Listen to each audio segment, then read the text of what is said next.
This podcast is brought to you by Tethered. Now, with deer seasons winding down, it is a great time to take the plunge into saddle hunting, especially if you've been considering it. Maybe you've just wanted to try out the gear before you made a purchase. So with that, our friends at Tethered are always coming up with ways to help saddle hunters. And this year, they're doing the Tethered Teach and Train Tour, and it's hitting 20 different cities. And the session is 100% free to attend, where you'll be able to try out all their gear. So here's what's happening, or what is also included in the event. There's a free lunch or dinner, depending on the time of the event.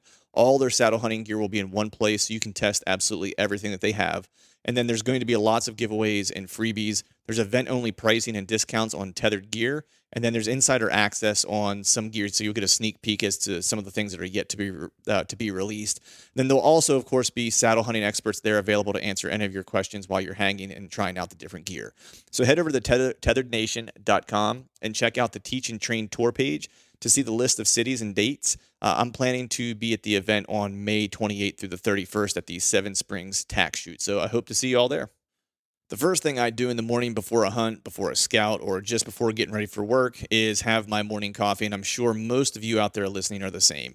Make sure you're filling your mug with Skull Brew coffee, as it is the only coffee company that is both 2% for conservation certified and donates 10% of its profits to conservation organizations to help secure the future of our wild places. So head to skullbrewcoffee.com and choose between 3 killer roasts of coffee and know that you are supporting conservation with every sip.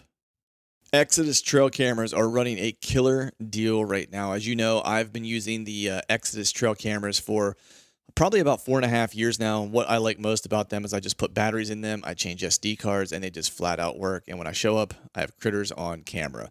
I just got word that they are having a spring scouting special for the first 100 people that claim this special deal. So starting right now, they're selling one of my personal favorite models, the Exodus Lift 2, for $180. That's saving you almost $50 with the promotional code SPRING20. If you're not familiar with the Exodus Lift 2, it has a super fast trigger speed, has killer video. The camera has a 2-inch viewing screen, which allows, for super easy setup. You can even look at the photos in the field on the fly when you're passing by, which might help you wrap your tag around that buck you've been chasing. You can head over to their website at exodusoutdoorgear.com and check out all the details about the Exodus Lift 2. Don't forget, you'll also have peace of mind knowing that you're backed by the 5-year no bullshit warranty that even includes a 5-year theft and damage coverage. That's right, you heard, a theft and damage coverage. They simply have the best trail camera warranty in the industry and have the customer service to back everything up. If you have any questions about their special offer, feel free to send them a message on Instagram or Facebook, and I'm sure they'll be happy to help answer any of your questions. To claim the offer, just head over to their website, exodusoutdoorgear.com, and use the code SPRING20.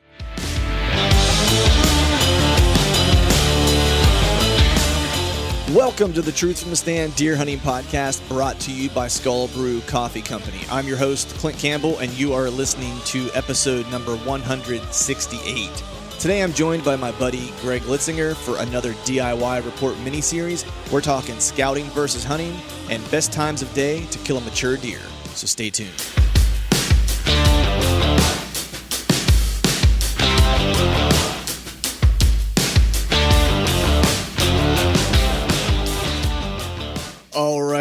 All right. What is up, everyone? Happy Wednesday to you. Hope you're doing well. Hope you are feeling fine. It is time to spring forward.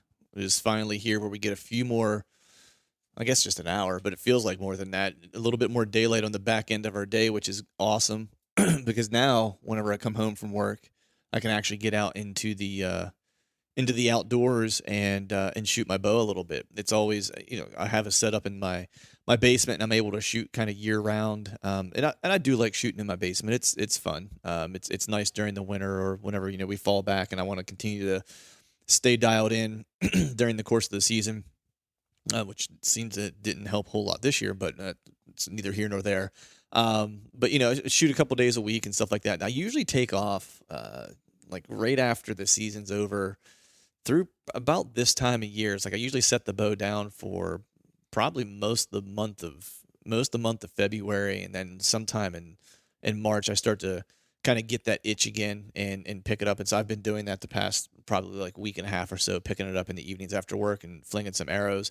But I do prefer to get outside and shoot, so it's nice to have that a little bit extra time that I can probably sneak out and get some arrows in in the outdoors, because my basement shooting is, I mean, it's only about 13 to 15 yards, which is fine just to kind of keep your, as I like to say, just keep your stuff together. And it's not like my backyard's huge. I can really only shoot about 33 yards. I think is about the max distance that I'm comfortable shooting, just based on how my setup is and where my backstop is and stuff like that. But it is just nicer to get out and stretch those distances out a little bit. And I'm on the fence this year as to whether or not I'm changing out my bow. I've been kind of struggling with this because it's been a few years since I've actually been able to go and test a bunch of bows. So I'm considering doing that, going and shooting a bunch of bows, and then potentially getting a new bow this year. So that remains to be seen, because I actually shoot the bow that I have now pretty well, Iowa notwithstanding. And so I'm hesitant to make the change, but there's a few new bows out there that I've been kind of eyeing up that I don't know, that I kind of want to go shoot and see how they feel. But this time of year, of course, doing a lot of scouting. That's kind of been my mission the past few weeks. I had a goal this year to put, at a minimum 100 miles in of scouting. Ideally, I wanted to get it done this spring. I just don't think it's going to happen because I had some weekends where I had some stuff going on that I wasn't able to get out. But so I think my goal is to really, by like summer, by the time I have to get trail cameras out and stuff like that, or back out for the ones that I've pulled, is to have that mileage in by that time. And so this past weekend, I was able to get out and put on, I think I did just a little over 6 miles this past weekend, which is about my average. I've not had, other than the one trip that I made for the weekend, I've not had where I've been able to scout full days. I've either been able to scout kind of the morning and then had to get back home because I had something going on in the evening, or yesterday I had some things in the morning that I needed to take care of that needed my attention. And so I was able to get out in the second half of the day, like around lunchtime or whatever, and scout it for a few hours in the afternoon. But yesterday's scout was pretty good. So last weekend's, was pretty much garbage for the most part. Yesterday's, though, I'm recording this on Sunday, so Saturday's scout was actually pretty good. It was actually the same piece of property that I was on the previous weekend, only I was on the eastern side of it. And there were a few, kind of areas I wanted to check out, specifically around some clear cuts and stuff. And dove in. The clear cuts were a little younger, it seemed like, on this side, which was, I guess, to my advantage a little bit. Super thick, though, of course, like just a wall of stuff. But there were a few little spots where you can kind of slip into like the middle of them, and that's typically where I've been finding a lot of the good stuff. I have a strategy that I have to kind of continue to see if it plays out as I continue to scout, and if it does, then I'll share that. But I don't want to give out information that might not be 100% accurate. But needless to say, I ended up finding some good rubs. I found one good scrape that was in cover that I don't know that it's going to be a benefit to me at all, because the cover's so thick in there that, like, there's not even hunting from the ground in a ghillie suit or something like that's not gonna cut it in this area. Like, and to be honest with you, I'm not even sure how the deer made the scrape in that particular location. But adjacent to that, there is the biggest scrape that I've found on public in PA in general, in recent memory. It seems like it's a community scrape, of course, but it's in between two of these clear cuts. Not exactly, dead in the center. It's kind of leaning more toward the one to the north, but it was interesting because when I found that, I started finding good sign as I kind of continued to head north, and that's where the best stuff kind of happened to pop up. Once I got into the center of this one clear cut in this area that kind of opened up, I started seeing some decent rubs that were laid down, and then I think I found what I believe to be a buck bed. Now, it's not your classic buck bed. It's interesting because it's a little swampy in this area, and we had a lot of rain the previous day, so it was a little bit wet. But I imagine, because it sits on a slope, I imagine it stays dry most of the time, unless there's a lot of rain that comes through. And you can kind of see where the ground was kind of smashed down and indented and stuff like that. And there were what I will classify as good rubs for Pennsylvania. They were, probably the bottom of my chest cavity high. All the trees in that general area were rubbed all about that height. And then if I looked behind the trees that were in the front that he was rubbing, you could see the tine marks on the back side of it. So he has a little bit of tine length at least that he's hitting some of those trees that are behind it. Now the trick is to put some cameras out in that area, probably on that primary or not that community scrape. And then I would like to even slip one into his bedroom, or close to his bedroom. I could see like his access route for how he's getting in and out, and it seems like he's coming from the north, into this particular bedding area, or that may be how he's leaving. I'm not 100% sure. I would actually, now that I'm thinking about it, I bet that's probably how he's leaving, just because it's a direct line out of his bed. Which is a little bit challenging because there's some private that butts up against that particular area there that will make it not difficult to hunt necessarily, but I'm sure, I saw there was a stand that wasn't too far from there, so I'm sure that there's going to be someone there during the course of the season. If not archer season, I'm sure gun season, which really won't bother me too awful much. So that was the first part of the scout. That was really kind of spending time on I guess what I would refer to the mountain part.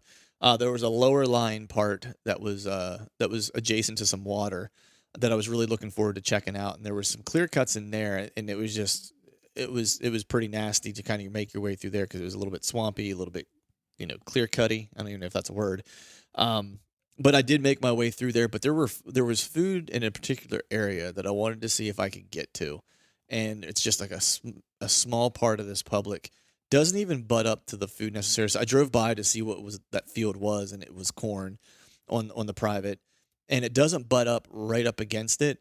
It's almost like it's on the inside corner of the field. Now, and if you come back off of it, there's some water that's adjacent to it, and that's where I had found all the sign that was being laid down was there, and there I actually found some sizable rubs. Didn't find any scrapes, which I was kind of surprised about, and I kind of scouted that out and went into. There's a slough that kind of runs into this body of water, and I scouted that, and it seemed pretty decent. But it was kind of interesting. There wasn't a whole lot of like heavy buck sign just in that one area. I found it, which makes me believe that there's probably a lot of does in there. That's probably a rut spot. If I were to guess, it's not a huge acreage chunk. And it either is super swampy and thick in that clear cut area, or it's like a cedar thicket kind of situation, which is where I found those big rubs, or it kind of opens up into this like swampy, evergreeny, swamp grass kind of area that's pretty open. And even during the summer, or early fall, I think it still would be relatively open. But there's a few pockets that I think would be worth checking out. I'm definitely going to throw a camera close to where I found that big rub, because I feel like I could maybe work that in the early season on a bed to food kind of jam if there's a deer in there worth chasing. And then yet again, it might play out the same, in late season, because I really don't have any great late season setups around here, and that might be one of those places that proves out to be pretty decent. But that's the hunting update or the scouting update for this week. It's what I've been up to. I have started to narrow down what states I'll be hunting next year, and I'll talk about that in a future podcast because not all of them are 100% locked down. There's a couple things that are up in the air, but starting to make those plans now and looking toward the fall already because as you guys know, it's before we know it, it will be here and it will be hunting season again, but. We'll try to enjoy a little bit of scouting and turkey season before we get there. But with that, have a cool show for you today. It's my buddy, Greg Litzinger, Mr. Bowhunting Fiend, and I doing another DIY report session together. We really enjoyed doing these. I'll just reiterate, if you're not familiar with these, what he and I do is we kind of go through and pick clips from past guests where they say things that we feel are kind of interesting. And then he and I dissect and analyze it and talk about how we use it or how we don't use it or how it's played out different for us, that specific tactic or whatever the case might be. And so appreciate you guys, all the feedback you guys have given on this particular mini series that he and I have been running through the course of the past, 6, 7, 8 months, however long we've been doing it. It's something we'll probably continue to do just because it's kind of nice to kind of go back and listen to some of these folks and pick up those nuggets again that maybe you've forgotten about just as a refresher. So with that, we'll jump into the podcast. And as always, thank you all for listening. All right, this session here, or this clip here, is with a buddy of ours, Dan Bayus. Dan's an awesome dude. He's out around Western PA area. He hunts some Ohio, and really what he's talking about here is scouting versus hunting, a little bit of weather, moon phase, etc. So let's listen to the clip, and then we will dissect. Are you relatively aggressive when it comes to your sits, or are you really kind of looking for your most recent intelligence, or MRI that people call it, to kind of make your ambushes? I'm kind of curious how you approach that. You want to know the truth, man? I honestly, my hunting probably consists more of driving to the different properties and checking cameras than actual stand time. And, it didn't work for me this year, the greatest. But it has in years past, so, I more am scouting than hunting. And when I do actually sit is generally, I pay a lot of attention to the barometric pressure, moon phase. I do, but it didn't seem to really have a direct correlation with the whitetails in Ohio this year for me whatsoever. In Pennsylvania, at the property that I hunt, it was almost spot on all the way up through November. So, that's another tool I do use. And then obviously the weather, when you have a weather front moving in, usually it means high pressure. And any change in weather, those deer, it's like a light switch. It sparks them. So, all right. So Dan talked about weather, moon, hunting versus scouting, or scouting versus hunting, however we want to frame it. I think and I'll kind of start it off and then I'll let you kind of piggyback. But I think the one thing that I've, learned over the years and really kind of put into practice most recently is that, I scout way more than I hunt now. And I think it's hard for people who are maybe have limited time, yes. right? Or new hunters to really adopt that approach because they feel like they're missing out if they're not getting stand time or tree time in. They feel like they're not, that it wasn't a worthwhile, endeavor. And the reality is that I've actually had better encounters and have seen better caliber deer.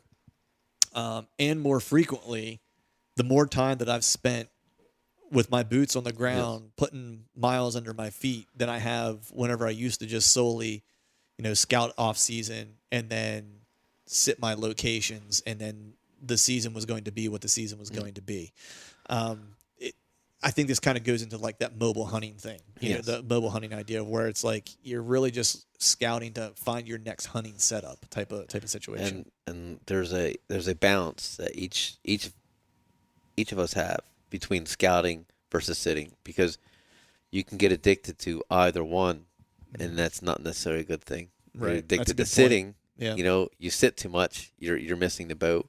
Or you end up scouting too much, you're not actually hunting. So it's kind of hard because most people don't scout / still hunt. They're walking, like scouting. I know I'm guilty of that. Like scouting, I'm usually walking at a faster pace, and I'm probably blowing some opportunities. If I were to slow it down, I could probably capitalize, or maybe even see more. Right. So there's a balance act that we all need to, find our own niche, And I've been doing this a long time, scouting, being a mobile hunter, for pretty much my whole hunting, endeavor here, career, whatever you want to call it. Almost 30 years I've been a mobile hunter. Right.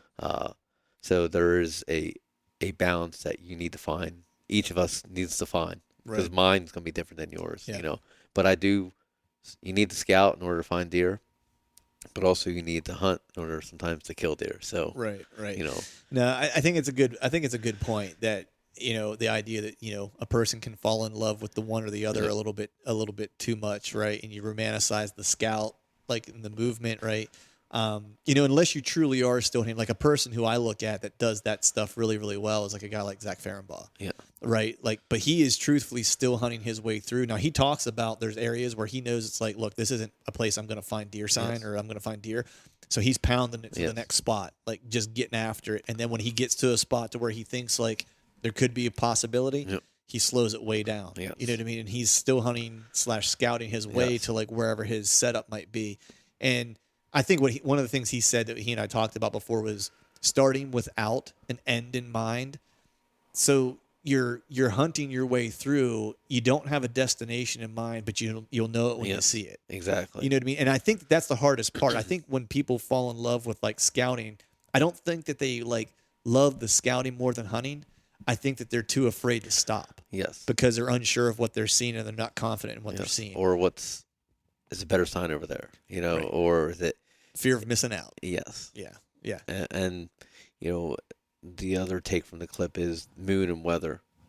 I'm a big moon guy personally. When I hunt, beds in October, I have a lot of success doing it. Does it always work? No. Right. So you can't hedge your bets 100% just on moon. Weather will trump pretty much everything, and then pressure on top of the weather usually trumps everything. Right. So everything kind of like this clip is a lot about balance. You need to find that balance for yourself between scouting, hunting, using the weather and moon, and kind of all making it work together for how your brain processes things, how you actually interpret the sign, interpret what you're seeing. Right. Like I'll be honest, like there's sometimes, this past year whenever I was scouting, still hunting my way into a potential setup, and I found what I liked, and then so I set up. And I'll be honest, like there were times when I just needed to stop, set up, because I needed to think about everything I had just walked through. Yes. You know what I mean? Where I'm like, all right, I gotta stop. Let me just set up here, and I might not be at the right spot, and that's okay. Mm-hmm. You know what I mean? Like I'm not gonna pick it right all the time. Yep. And I needed just to kind of stop, set up, and maybe it was a morning. I went in late morning.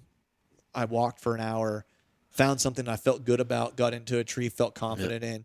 And then as I got into the tree, it's like I'm sitting there and it's like, what am I doing? I'm pulling up on X. I'm looking through going, all right, if I leave here, where's my next spot going to be? And I give that a couple hours if I don't see movement. Now that's rut hunting, right? Or pre-rut and rut hunting. Like I would maybe take a little bit different approach if I'm hunting beds or whatever, because I'm hunting a specific bed, a specific deer probably at a specific location. So I think you have to take into consideration the time of year, what sign you're looking for, right? And what type of pressure you have, how much acreage you're on too. I mean, if you're only on 300 acres, it's not like you can burn it up all day. You know what I mean? So many spots. You're going to run out of space. You know what I mean? And in the moon aspect of it, barometric pressure and all that stuff, like I'm going to be honest, like I don't follow that stuff super closely. What I will follow is wind and just weather in general, right? I've tried playing with the moon a little bit. I'll just be 100% honest. I don't have enough of attention span to pay as close of attention to it. I have some other buddies that do, yourself included, who make some correlations with the moon and what they're seeing and stuff like that. I think bed hunting makes a little bit more sense, like with that kind of stuff. I think where I've seen, I won't say success with it, but when I've seen, movement that correlated with the moon is things like, coming back to bed later because there was there was more moonlight at night, and so they stayed out and they fed a little bit longer. So I was able to slip in and beat them back to bed. And there's so many different, aspects of the moon. Yeah, like the Drury's hunt one way, Dan and Andre, and other people hunt a certain way, and Adam Hayes hunts a different way. So there's no right way. We all have our strengths, and we all have certain things we gravitate towards. I've tried the Drury way a few times this year. Not saying it doesn't work. I didn't see like 0%, like not even like kind of nothing. Doesn't mean it doesn't necessarily work. Maybe in that property it doesn't work, or maybe I need 2 or 3 years to really fine tune because they got years, and they're definitely hunting different deer than I am hunting, pressure wise. So we all have our niche, and that's what's great about hunting. You take a little bit of, no gospel for any one person.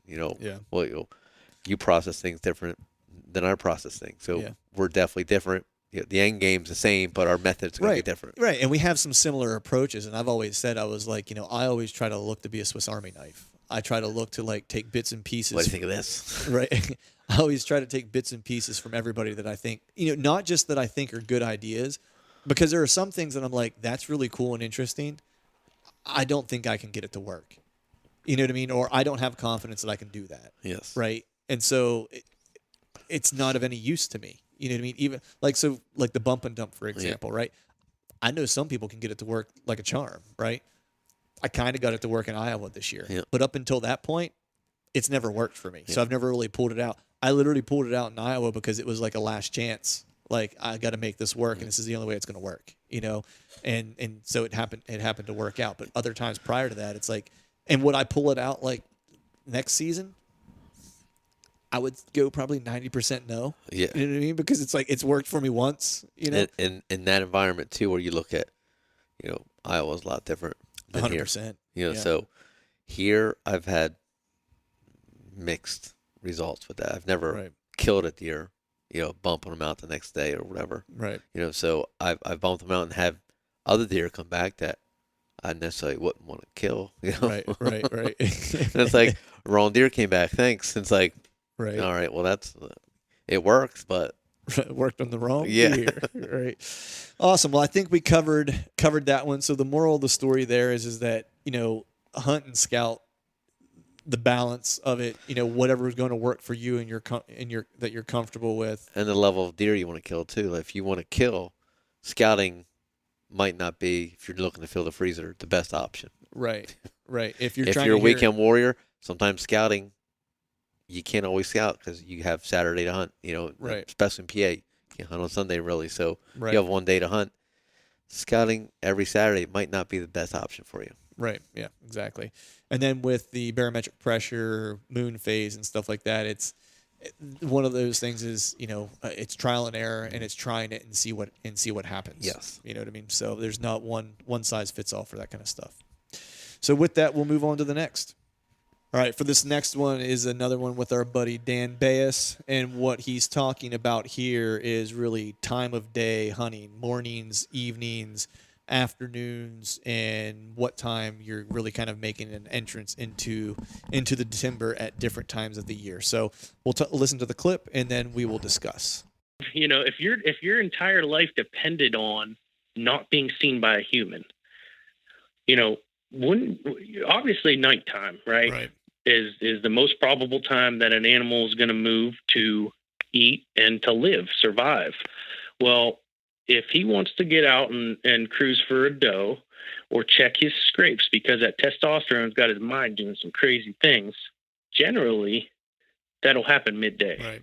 And that's why, I kind of got off the course when you asked me about, what times if I prefer morning or evenings, and during, say, the last week of October through, the third, fourth week in November, I'm a daybreak. I don't want to walk in the dark. I like walking in when I can be, knowledgeable about what's going on around me. You'd be surprised at how many times I'm walking into a stand and there's a buck bedded down with a doe, 10 yards off the, trail that I'd be taking, or, so on and so forth. Well, I like to be able to see what I'm doing. I can get in there quieter, and I can do it with knowledge and see what's going on. So, I generally wait until it's daylight. And there's times, I'm not opposed to sleeping in during the rut sometimes, getting that extra hour of sleep, because I want to make sure that I'm there for the midday. Well, I should say, 8, 9, 10 o'clock and on through the evening. All right. So what we're really talking about here is times of day. And I think a couple things that Dan mentioned were really kind of interesting. I guess I'll put it this way, right? I think the old school, I won't even say old school, I would say the misconceived idea of hunting times is just that, as misconceived, right? You have to hunt mornings or evenings, because you'll hear people talking about, like, do you hunt mornings in October? Or do you hunt, evenings only in October, And the reality is that, October, if I'm just going by time period, is one of those times of the year where I will prioritize evening hunts unless I know that there's an area that I think that I have a good chance to kill a deer. Like, if a deer is telling me he is killable in October in the morning, I will try to kill him in the morning, right? It's like, I'm not going to hunt him in the evening on some old wives' tale that you only hunt October in the evenings. I've known too many people that kill big deer in October in the morning, right? Shh, doesn't right, happen. right. Ever. Especially if you can catch them coming back to bed, right? But I think the one thing, and this is just for me, like this year, I know I've talked about this, a fair amount, about my trip this year, and even when I had, John Eberhard on, and I've really kind of picked this up from John, like I mentioned before. It's like I try to pick up different things from everybody, and I try to use them, things that I think will work for me and that I can execute. And one of the things that I really like, and it kind of goes back to what we talked about before, where it was like the scouting versus hunting. One of the things that I've really adopted this year was freelance hunting. And that's really just showing up to a piece of property with limited to very little surprise, mother. Yeah. Limited, either no information about a piece or very limited information about a piece. And if that's the case, and I'm walking in for a morning hunt, say during the rut, or during the pre-rut, where you do want to be in the timber as much of the day as you possibly can, I'm not walking in during at dark, because I don't know I don't know how to get in. Number one, I'm walking into a piece I've never been on, so I don't know what my access is. I'm going to end up in a briar patch making a ton of noise and screw my hunt before it ever starts. You're afraid of the dark. I'm afraid of the dark. Yeah. So what I'm doing is I'm waiting till I have some daylight, and I'm typically going to try to wait until deer are back to bed at that point before I start making my move in. That way I can see to get myself in. That, and especially if I've never hunted it before, I'm able to scout my way to wherever I'm going, so I'm not walking past sign that I should be stopping and hunting, versus walking in the dark and just blowing by it because I've got a spot I'm trying to get to that I know nothing about, and I've just picked it out on the map, right? So I think for me, I used to fall under that umbrella of like hunt the mornings, early in, and all day, like November, et cetera. And then early and late in the season, I'm hunting only evenings. I've kind of thrown that all out the window, and now it's based on, it's based on what my intent is and what I know about that particular piece, right? Sure. And so it's all kind of contextual. Yeah. It's like I don't have a one size fits all for contextual. Look at that big word. Not really. Cookie Monster. But Cookie Monster pants. So I'm basically using what I know, and what I don't know will determine how I'm going to hunt at what time I'm going to go in. I think the one thing is like, especially during the pre-rut and rut, that midday movement is baller. Yep. and that's where it's at. And I mean, if you've listened to any of the podcasts that I've done with Eberhard, it's one thing he talks about is getting into a setup for that midday movement off of a primary scrape area, because a buck a lot of times will bed right off that primary scrape area midday and wait for those does in the morning, late morning, those ones that are coming back from food late, and then catching them at those scrapes, right? And so for me, it's like I've prioritized more in that during that time frame, the mid to late morning and afternoon hunting. So I'll give up the morning and scout my way in and be set up for that midday movement. And I don't want to say I throw the morning away, but when I'm freelance hunting, I'm really not prioritizing it because I don't want to do more damage to the hunt, by not knowing where I'm at. Yeah, especially during the rut, and especially if they got does or they're following does. Yeah. I know I got some spots in the marsh. I don't go out there until 30 minutes after daybreak because they've already passed the little strips of woods and they're in some of the marsh. And I got islands out there, and sometimes I got to drag a canoe. So it's like, it's a whole, like, I need to see visual. Oh, I see deer going out. All right, there's some does. Or they're all right, and I can either drag, go back to the truck, put the canoe in the ditch, and paddle on down and set up on those little high grounds, or scout my way in, like you said. If I see deer in this, like a little brushy, I don't even know what you would call it. It's not red brush or anything. It's just they just browse and nip on these little green buds, and you'll see a buck and a doe. I'm like, all right, if they're here, odds are I know where they're going. They're going, over here. And I got a short window to try and cover, it'd be 500 yards. And, and I might have to take the long way around, but I'm not going to do that unless I can see, some type of reason to do that. Right. Because all that work for, there's nothing going out there that day. Either bird hunters blow them out, duck hunters, or another bow hunter or something. Right. So I use that method, quite a few times this year. And I had that, morning where I had a giant 5-pointer and a 130-inch 10-pointer with one doe, and they were just headed to one spot, but I didn't really look at the tide, and Right. I really couldn't do anything. I had to watch these two bucks all morning, which is cool. Right. I was 200 yards away from these, 5-pointer was absolutely a toad of a deer. I would have shot him over that 10-pointer, to this day, I'd still shoot that 5-pointer. He was just that massive. Right. But I watched them all morning, from a little vantage point, and it was just neat watching because I know where they were going to go, but I didn't have a life jacket or my waders and everything. I wasn't really set up for that. Right. That morning, I kind of, messed that one up. Right. Right.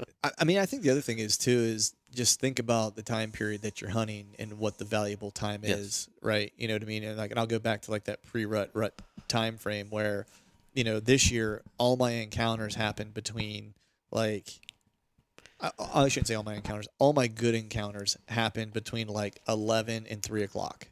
11, 3, 3:30 because I killed that deer at 3:30 in Iowa, right? So like that to me was like I didn't really have a whole lot early morning ever.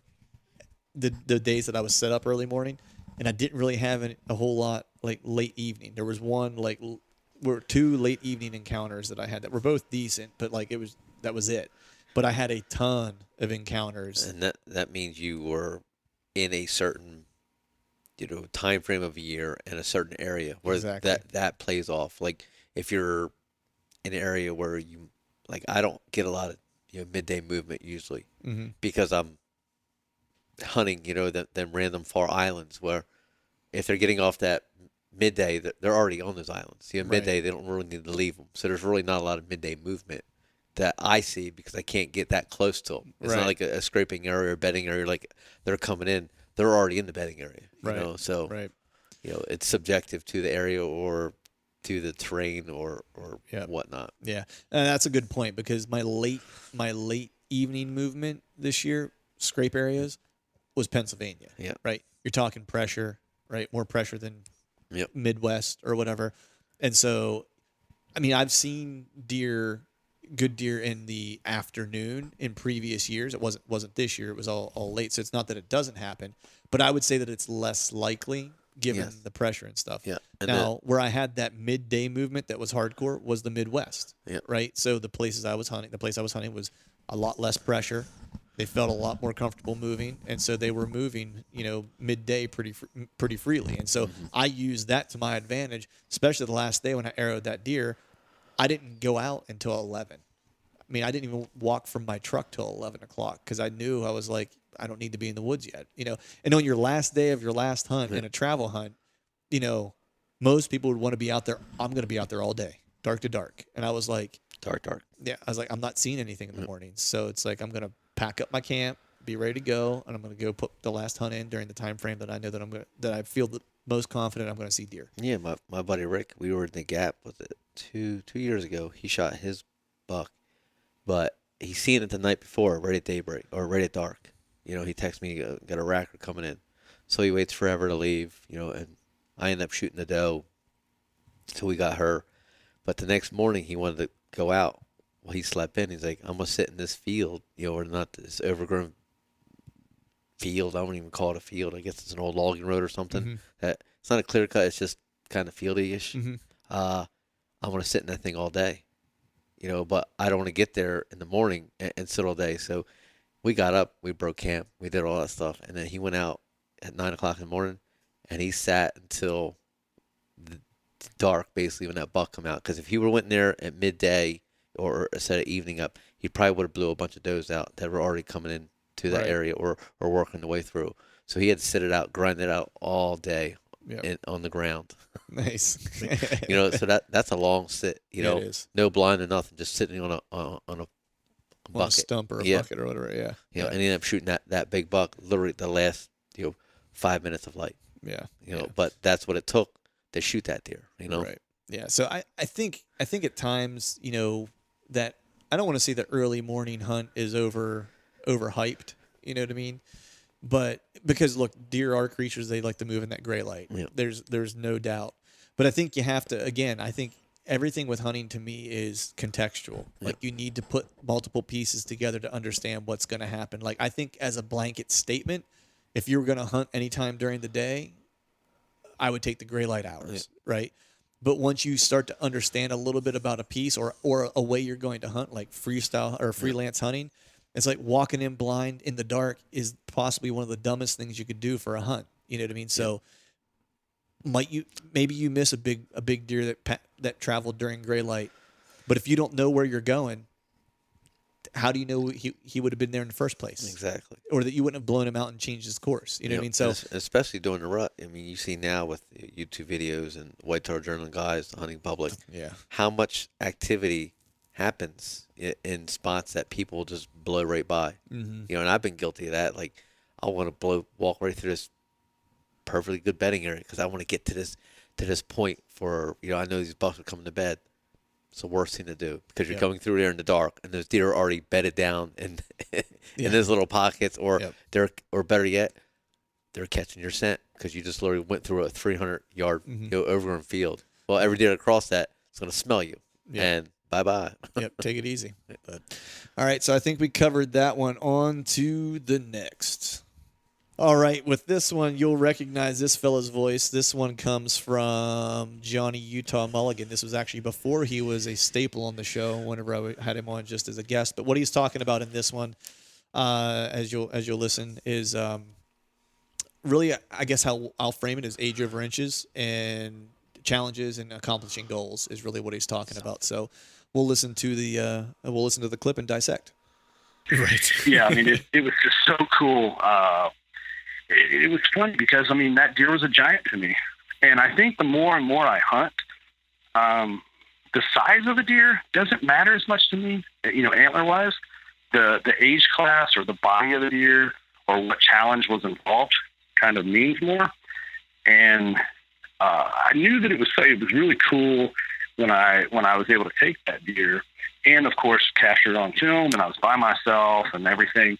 And it was in a spot that I was able to pick out on a map, and I did a run and gun set there a couple of weeks prior. But until I put that resonant tag on it, it was like that was when that sense of accomplishment kind of sunk in. Like, wow, I made it. All right. So John talking about meeting challenges, self-filming. Yes. Greg has an interesting hand gesture for self-filming. And age over inches. And I think a lot of what he was talking about in that, like, I kind of felt this year, right? Because a little bit of what he was talking about was like you have these goals for yourself, what I mean? Or you have these things that you want to do, and you get to a point, I think, in hunting where it becomes more about the chase, than it does about filling the tag. And I know John mentioned like filling the tag, he feels like, like I finally like I made it, that's the reward, right? And that's kind of like you just like that's the moment you get to like reflect, but it's really like that whole journey along the way. And he talked a little bit about like figuring some stuff out. And I kind of know this story because I know John as well as I do. And what he was really kind of talking about was like when he first moved to Iowa, right? And that, he made that big move to Iowa, and it was because he wanted to hunt a certain age caliber of deer age wise, and knew he had to make that move to the Midwest to make that happen. And so moving to a new state, not knowing very many people really, and having to really figure it out on his own, it was like, I think for him, wrapping his tag and filming, this hunt and stuff like that, wrapping his tag around his first Iowa deer as a resident was like was an accomplishment for him. And so for me, it's like, I can relate because, it's well documented here. It's like, I love to travel hunt. Like, I love hunting new states. I love hunting new places. He hates his home state. He hates his home state. No, I like Pennsylvania just fine, but it's like, I just love, I even do it in Pennsylvania. It's like the piece that we scouted together was a piece I'd never hunted before. And so usually year to year, I don't very often hunt the same public even. It's like I usually bounce to different public. It's just one of those, I like seeing new stuff, And so I can relate to him in terms of like that feeling of a challenge and accomplishment, because it's the same feeling I think that I'm actually chasing when I hunt out of state. You know what I mean? It's like chase moments, not inches. Yeah, and so I'm chasing that like feeling of like, people thinking that I can't do it.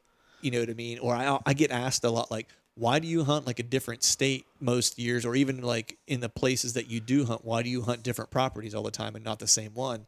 And my answer is always like, because I want to see I want a different experience. Sit still. That's partly true. You know what I mean? And I like part of what I love about hunting is having to figure out a new piece of property. Yes. You know, and it doesn't even mean for me that I have to wrap a tag around a deer. It's like, it's really just, if I have good encounters where I have opportunity, I'm like, check, kind of figured the property out, right? Yeah. Didn't stick an arrow in him, but I had one at 20 yards, just got dark deered. You know what I mean? So it's like, I figured out the movement. Dark deered. Yeah. A couple zingers today. Got a couple of zingers, man. So for me, it's like, I can really relate to what he's saying, because it's the same thing that I chase every year when I travel somewhere new. As a guy who hunts, where I hunt and how I've hunted, I related to that clip, because it's not necessarily the inches, because I live in New Jersey. It's not exactly a big buck mecca, so to speak. Right. So if you're chasing inches, or a certain size, you're always going to be let down. There's always a bigger deer. Somebody's always going to kill something bigger. Yeah. But you can always kill mature old deer everywhere, be it's 90 inches or 140 inches. Right. Or even 60 inches, whatever. If it's the oldest deer in the property, that is something every hunter can go after in any state. Screw the inches. The inches aren't important. It's targeting a specific age class that's going to challenge you and make you grow as a hunter. Stress you out, give you nightmares. Definitely stress you out. Yeah. But that's attainable for every hunter. Right. Targeting the oldest deer on the property. In some states, it might only be a 2.5-year-old, because they just get massacred, or it might be 3-year-old, or you'd be lucky to shoot a 6-year-old. But there's always old deer everywhere. But headgear is going to vary from region to region, state to state. Yeah. So don't be chasing, inches. You're always going to literally come up short every time. You lose that game 9 times out of 10. Yeah, because somebody with money or somebody with better real estate or whatever is always going to win. They're going to win that every time. Yeah. But if you kill, 6-year-old deer, 5-year-old deer in areas that are almost impossible to do, and you do it all the time, you a bad man. Yeah. Yeah. Exactly. Like you are elite. The inches might not show it, but the age shows it, and that's, I think, what I strive for. Because I'm not gonna I've killed 6-year-old deer, 5-year-old, 4-year-old in places that are most people probably never seen a deer that old. Right. They ain't got much of headgear. They're 100 inches, 115 inches, but they're old. And to me, that's the game. Right. I'm playing.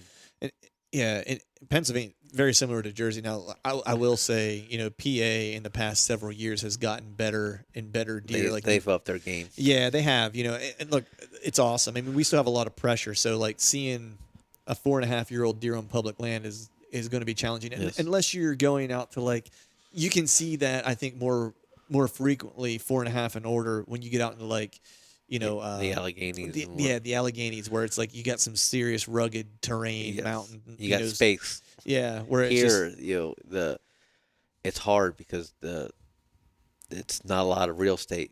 Yeah. Well, you're dealing with a lot of small chunks, right? I mean, that's part of the thing. But you adapt to it. I mean, again, going back to the Alleghenies, it's like you think about a guy like Steve Shirk and look at some of the trail camera photos he has and some of the deer he's killed. I mean, he's killed legit either Boone and Crockett or borderline Boones in Pennsylvania. Johnny and Bo, Bo's family, all those guys are they're massive. I mean, they kill old public land deer, mountain deer.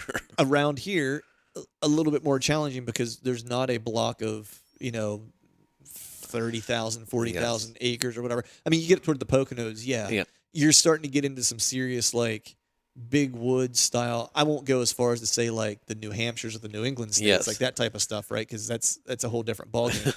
But you're getting into some areas that have lower deer density, not known for having great deer, type of areas. Around here, you get good deer. Yes. You get pockets. The deer that I had an encounter with this year, I would say from truck camera and seeing him live, 3.5, every bit of. I would be hard pressed to say he's 4.5. But would it surprise me if he were? Not really. He was a big-bodied deer, But that's kind of like my goal in PA is a 3.5-year-old, because for me, a 3.5-year-old on public land in this area of Pennsylvania where we've got smaller parcels, a lot of pressure because the parcels are smaller, that's a realistic goal in this area. And I've stopped kind of chasing the headgear, so to speak, just because, again, it's going to be few and far between. Like I would like to say if I'm chasing a 3.5-year-old in this area from the deer that I've seen, it's like he could be borderline Pope and Young. Yeah. Like 125, 130. Yeah, anywhere from like 120 to 130 would probably be about the size if it's a good deer and he's got decent genes. And he's got decent genes. Yeah, and he's got plenty of food and like all those things being considered. That's probably where he'll fall, which that's kind of what I want to shoot. When you travel, it's a little bit different. Even when I go out of state, man, like Ohio, whatever, it's like it's still for me it's a 3.5-year-old. You know what I mean? Like I know Iowa has bigger deer or older deer. The deer I killed this year, 3.5 years old. That's just where I'm at in my hunting journey. Some people might, Oh, fancy pants. I only shoot 3.5 or better. Well, look, I'm not above shooting younger. Let me just say that. You know what I mean? But like as far as targeting goes, it's what I try to shoot. Now, will one fool me and like come in with headgear that I look at it and I'm like, it gives me a little bit of deception because I'm not paying attention to the body and I'm paying attention. Sure, that can happen, right? But at the end of the day, it's like that's my goal is 3.5-year-old, and I think anywhere if you're killing 3.5-year-old deer on public land, like it's pretty good. My biggest deer inches wise is a 3.5, 140-inch 8. Yeah, and you look at that deer. I mean, you've seen him. There's no way. I mean, I took that deer to taxidermist. He thought I killed it in Illinois and Iowa. That's how big it was. Right. For it only to be a 3.5. Yep. It's had good genetics. Yep. Big woods deer, no crops. It's had great genes. Yep. And my oldest 6.5, it's like 112 inches. Right. Mountain deer. Right. 6.5 spindly rack, right? Being big deer, but spindly compared to that 140. Right. But there's a 3-year age difference, and you're like, not even in the same ballpark. Yep. So yeah, so I think the moral of the story here and what John was kind of getting at, and I can kind of probably say this because I know John pretty well, is like embrace the journey. Yes. That's what it's all about. Embrace the journey. And that's what you're gonna remember when you're old, when you can't do this anymore. It's not the inches, it's that story, to get said inches. Right. That's gonna make the story you tell. That I worked 3 years for that deer right there, but it's only 100-inch deer.